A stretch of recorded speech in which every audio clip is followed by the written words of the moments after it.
எல்லாருக்கும் வணக்கம். நான் ஹரிசுமாறன். அன்னைக்கு ஒரு நாள் துல்லியமாக சொன்னால் 2025ஆம் ஆண்டு செப்டம்பர் 21 கன்னியாகுமரியிலிருந்து சுமார் 30 நாட்டிக்கல் மைல் தூரத்தில் தான் அந்த சம்பவம் நடக்குது. அப்போ நேரம் நள்ளிரவு 1:15 இருக்கும். அந்த நேரத்தில் சிலர் தண்ணியில் மிதந்துட்டு எதையோ தேடிட்டு இருக்காங்க. அவங்க ரொம்ப பயத்தோடையும் பதட்டத்தோடையும் அங்கேயும் இங்கேயும் பார்த்துட்டு இருந்தாங்க. ஆனால் அவங்களோட கண்ணில் ஏதோ ஒன்றை கண்டுபிடிக்கணுங்கிற தீவிர தேடலுக்கான உணர்வு இருந்துச்சு. அவங்க கையில் இருந்த சக்தி வாய்ந்த டார்ச் லைட் அப்புறம் மொபைல் ஃபோனோட ஃப்ளாஷ் லைட் அடித்து எல்லா டைரக்ஷன்லையும் தேடிட்டு இருந்தாங்க. முடிஞ்ச அளவுக்கு கத்திட்டு ஒருத்தர் சத்தமாக கூப்பிட்டுட்டு இருந்தாங்க. அவங்க அந்த இடத்துல எதையோ ஒன்றை தேடிட்டு இருந்தாங்க. ஆனால் அது எல்லாமே தோல்வியில் தான் முடிஞ்சது. கொஞ்ச நேரத்துக்கு அப்புறம் இன்னைக்கு எந்த பயனும் இல்லைன்னு நினச்சி அவங்க நேராக வீட்டுக்கு கிளம்புனாங்க. நாளைக்கு வந்து மறுபடியும் தேடுவோன்னு அவங்களுக்கு அவங்களே ஆறுதல் சொல்லிக்கிட்டாங்க. எல்லாரோட முகத்துலையும் சோகம்தான் இருந்துச்சு. அவங்க வீட்டுக்கு போனதும் அவங்க ஃபேமிலி மெம்பர்ஸ்கிட்ட நடந்ததை சொன்னாங்க. அவங்க மறுபடியும் போய் தேடணும், கண்டிப்பாக மறுபடியும் போய் தேடணும்னு முடிவு செஞ்சாங்க. அந்த இரவு நேரத்தில் வெளிச்சமே இல்லாத, மனிதர்கள் யாரும் இல்லாத அந்த இடத்துல அவங்க தண்ணிக்குள்ள இவ்வளவு ஆபத்தான முறையில் அப்படி என்னத்தை தேடிட்டு இருந்தாங்க ப்ரோன்னு நீங்கள் கேட்கலாம். ஒருவேளை எதுவும் புதையல் அவங்க தேடிட்டு இருந்தாங்களா ப்ரோன்னு நீங்கள் கேட்டிங்கன்னா அதை விட மதிப்பு அதிகமான ஒன்று தான் அவங்க தேடிட்டு இருந்தாங்க. அதை ஒரு தடவை இழந்துட்டா மறுபடியும் கிடைக்காது. நீங்கள் நினைக்கிறது கரெக்டு தான். ஆமாம், அவங்க ஒரு உயிரை தான் தேடிட்டு இருந்தாங்க. அதுவும் ஒரு மனிதனை தேடிட்டு இருந்தாங்க. அந்த மனிதனோட பேரை தான் அவங்க அவ்வளவு நேரமும் சத்தமாக கத்திட்டே தேடிட்டு இருந்தாங்க. இங்கே குறிப்பாக ஒன்று சொல்ல வேண்டி இருக்கு. அவங்க எல்லாரும் தேடிட்டு இருந்த அந்த மனிதனை அவங்களால பார்க்க முடியலை. ஆனால் அந்த மனிதன் அவங்க எல்லாரையும் பார்த்துட்டு தான் இருந்தார். அவங்க எல்லாரையும் பார்த்தும் அவர் சத்தம் போடவே இல்லை. அப்போ அவங்க தேடிட்டு இருந்தது திருடனையா? அதனால தான் அவன் பயந்து ஒளிஞ்சிட்டு இருந்தானா ப்ரோன்னு நீங்கள் கேட்கலாம். அப்படிலாம் இல்லை. உண்மையிலேயே அவரை தேடிட்டு இருந்த எல்லாருமே அவரோட ஃப்ரெண்ட்ஸ் அப்புறம் ஃபேமிலி மெம்பர்ஸ் தான். அவரோட உயிருக்கு ஆபத்து ஏற்பட்டிருக்கலாம்னு நினச்சி தான் சீக்கிரமாக அவரை காப்பாற்றணும்னு அவங்க எல்லாரும் அவரை தேடிட்டு இருந்தாங்க. இப்போ என்ன நடந்திருக்கும்னு உங்களுக்கு கொஞ்சம் புரிஞ்சிருக்கும். இது கரையில் நடக்கலை, கடலில் நடந்தது. அதுவும் பெரிய பயங்கரமான அலைகள் அடிக்கிற பெருங்கடல்ல நடந்தது. நீங்கள் ஏற்கனவே கெஸ் பண்ணியிருப்பீங்க. இன்னைக்கு நாம் ஒரு சர்வைவல் ஸ்டோரியை தான் பார்க்க போகிறோன்னு.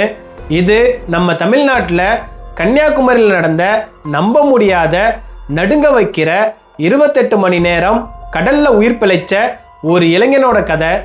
அவர் எப்படி கடலில் விழுந்தாரு, எப்படி அவ்வளவு நேரம் உயிர் பிழைச்சாரு, அவரை எப்படி கடல்ல இருந்து மீட்டாங்க, இவ்வளவு அதிர்ச்சியான ஒரு சர்வைவல் ஸ்டோரியை தான் இன்னைக்கு நம்ம இந்த வீடியோவில் பார்க்க போகிறோம். திருநெல்வேலி மாவட்டத்துக்கு பக்கத்தில் இருக்க கூடங்குளம் பகுதியில் செட்டிக்குளம்ங்கிற கிராமத்தில் 35 வயசு இருக்க சிவமுருகன் வாழ்ந்துட்டு வந்தார். என்னதான் அவர் ஒரு மீனவ கிராமத்தில் பிறந்து வளர்ந்தாலும் அவர் பெருசாக கடலுக்கு மீன் பிடிக்க போனதில்லை. சுமார் 35 வயசுக்கு அப்புறம் தான் மீன் பிடிக்கிறத ஒரு தொழிலாக எடுக்கணும்னு முடிவு செஞ்சு கடலுக்கு போக ஆரம்பிக்கிறாரு. அதுபடி 2025ஆம் ஆண்டு செப்டம்பர் மாதம் அவர் முறையாக கடலுக்கு போக தொடங்குறாரு. ஆனால் சில வாரங்கள்லேயே அவர் நினைச்சு பார்க்காத ஒரு சம்பவம் அவரோட வாழ்க்கையில் நடக்குது.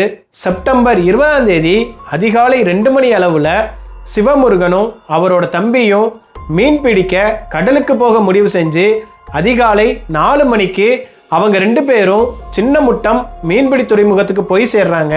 அங்கே இருந்து சிவமுருகன் அவரோட தம்பி அப்புறம் நண்பர்களோடு சேர்த்து மொத்தம் 16 பேர் கொண்ட குழுவா போட்டில் கடலுக்கு மீன் பிடிக்க போகிறாங்க. அவங்க அந்த நாள் முழுவதும் கடலில் மீன் பிடிக்கிறாங்க. மாலை 6 மணி அளவில் அவங்க கூட வந்த போட்லாம் கரைக்கு திரும்புறத பார்த்து அவங்களும் கரைக்கு திரும்பலான்னு முடிவு செஞ்சு கிளம்புறாங்க. நைட் 8 மணி இருக்கும். சிவமுருகன் சிறுநீர் கழிக்கிறதுக்காக போட்டோட ஒரு ஓரத்துக்கு போகிறாரு. அந்த நேரத்தில் திடீர்னு ஒரு பெரிய அலை போட்டில் மோதுது. இதில் நிலை தடுமாறின சிவமுருகன் கடலில் விழுறாரு. ஆனால் இதை போட்டில் இருந்த யாருமே கவனிக்கலை. அவர் கடலுக்கு மேலே வந்து பார்க்கும்போது போட் அவரை விட்டு தூரமா போயிட்டு இருந்துச்சு. உடனே அவரு பயங்கரமா கத்த ஆரம்பிச்சாரு. அவர் கத்துனது அலைகளோட சத்தத்தையும் இன்ஜினோட சத்தத்தையும் தாண்டி போட்ல இருக்கவங்களுக்கு எதுவுமே கேட்கல. உடனே போட்டை நோக்கி நீந்த ஆரம்பிச்சாரு. ஆனா போட் ரொம்ப வேகமா போயிட்டு இருந்துச்சு. 10 நிமிஷத்துக்கு அப்புறம் அவரோட தம்பி அண்ணன் இன்னும் வரலையேன்னு தேட ஆரம்பிக்கிறாரு. அப்போதான் சிவமுருகன் போட்ல இல்லைன்னு தெரிஞ்சு அதிர்ச்சி ஆகுறாரு. கண்டிப்பா அவர் கடல்ல தான் விழுந்திருக்கணும்னு தெரிஞ்சு போட்ல இருந்த மற்றவங்க கிட்ட இதை பத்தி சொன்னாரு.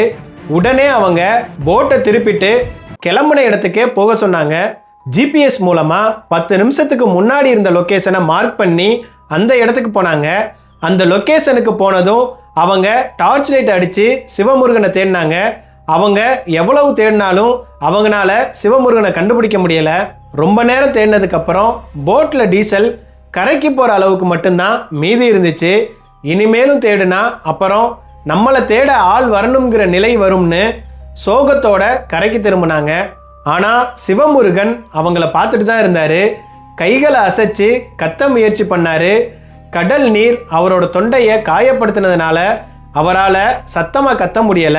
சிவமுருகன் கடல்ல விழுந்த இடத்துல இருந்து சுமார் 2 கிலோமீட்டர் தூரம் வரைக்கும் கடல் அலைகள் அவரை இழுத்துட்டு போயிருந்துச்சு. அதனால தான் அவங்க அவரை அவ்வளவு நேரம் தேடியும் கண்டுபிடிக்க முடியல. அடுத்த சில மணி நேரத்தில் பல படகுகளும் கோஸ்ட் கார்டும் வந்து தேட ஆரம்பிச்சாங்க.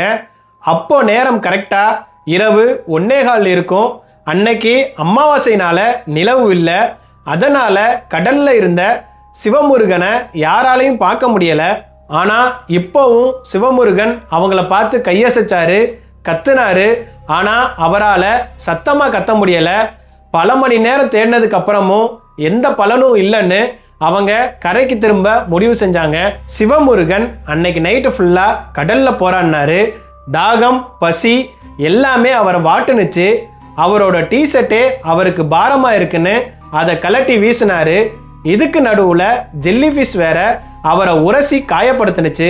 அடுத்த நாள் காலையில சூரியன் உதிச்சப்போ அவருக்கு ஒரு நம்பிக்கை கிடைச்சது. ஆனா யாருமே அவரை காப்பாற்ற வரல. மாலை சூரியன் மறைய அவரோட நம்பிக்கையும் குறைஞ்சிச்சு. அவரோட குடும்பம் தான் அவர் கண்ணு முன்னாடி தெரிஞ்சது. அந்த நைட்டு அவரு தற்கொலை பண்ண கூட ட்ரை பண்ணாரு. ஆனா அவருக்கு நீச்சல் தெரிஞ்சதுனால அதையும் அவரால் பண்ண முடியல. கடைசியா தூரத்துல ஒரு ஒளி தெரிஞ்சது. அவர்கிட்ட இருந்த கடைசி சக்தியோட கத்தி கையசைச்சாரு. அந்த ஒளி அவரை நோக்கி வர உடனே சிவமுருகன் மயங்கிறாரு. அரை மணி நேரத்துக்கு அப்புறம் கண்ணு முழிச்சு பார்க்கும்போது அவரு ஒரு போட்ல இருந்தாரு. தமிழ்நாட்டில் இருக்க கூத்தங்குடி கிராமத்தை சேர்ந்த அருளப்பன் அப்புறம் அவர் கூட மீன் பிடிக்க வந்தவங்க அவரை மீட்டாங்க. நைட்டு 11 மணிக்கு அவங்க வலை எடுத்துட்டு கரைக்கு போயிட்டு இருக்கும்போது சிவமுருகனோட கையை பார்த்து அவரை மீட்டிருக்காங்க. சனிக்கிழமை இரவு 8:30க்கு கடல்ல விழுந்த அவரு ஞாயிற்றுக்கிழமை இரவு 11 மணிக்கு காப்பாற்றப்பட்டிருக்காரு. மொத்தம் 28 மணி நேரம் கடல்ல போராடி உயிர் பிழைச்சிருக்காரு. சிவமுருகன் மருத்துவமனையில் சேர்க்கப்பட்டு சிகிச்சை பெற்றாரு. அதுக்கப்புறம் அவரு அதுல இருந்து மீண்டு வந்தாரு. ஆனா இந்த அனுபவம் சிவமுருகனுக்கு வாழ்நாள் முழுவதும் மறக்க முடியாத ஒன்றா இருக்கும். மீண்டும் இன்னொரு வீடியோவில் உங்களை வந்து சந்திக்கிறேன். See you.